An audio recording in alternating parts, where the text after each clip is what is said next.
Growing up, I was blessed to have several people who mentored me, who stepped into my life and helped guide me along the way, especially as a teenager.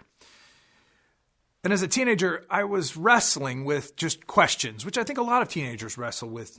What does this mean? Am I normal? What does life look like for me in the future? Just some big existential questions and even some practical ones. And even though I talked to my parents about a lot of these questions as well, it was really good to have an outside perspective. So I went and saw a counselor.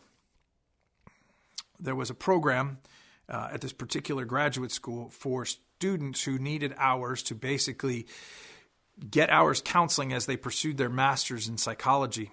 And in that program, I got to go and meet a man named Joe. Joe was an Anglo man in his late 30s, early 40s. He was very intelligent, and he basically just got to know me. He sat down with me for the first few weeks and just asked me questions to learn about me and listened really well. And found out not only about my life and my situation and some of the questions I was wrestling with, but even started to see the things that were going on below the surface, things I didn't even see in myself. And Joe asked the best questions.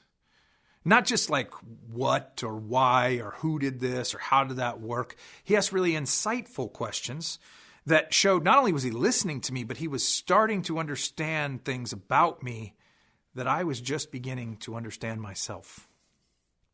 I remember one day I went in to talk to Joe, and I was telling him about a situation that was pretty much beyond my control. It wasn't something I could do anything about. It was just impacting my life.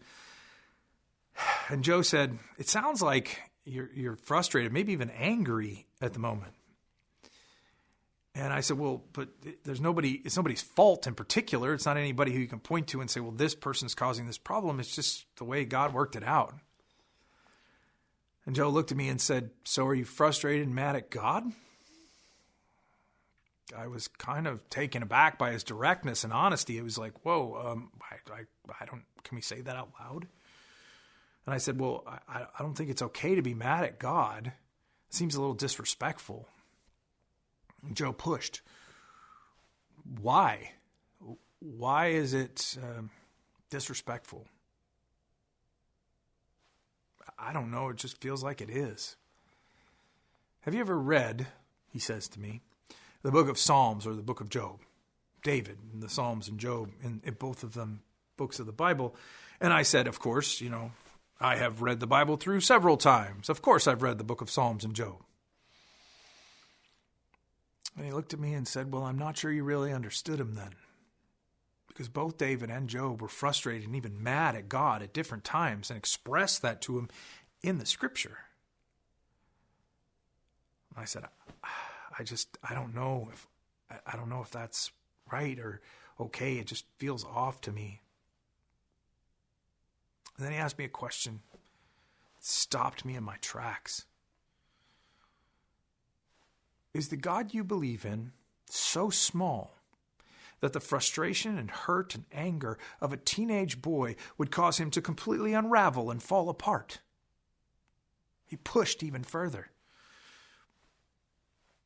"Do you believe that God can't handle it when you tell him that you're angry? Do you honestly believe that if you got angry and you even yelled at him, that God would stop loving you?" He looked in my eyes and he said, "He won't.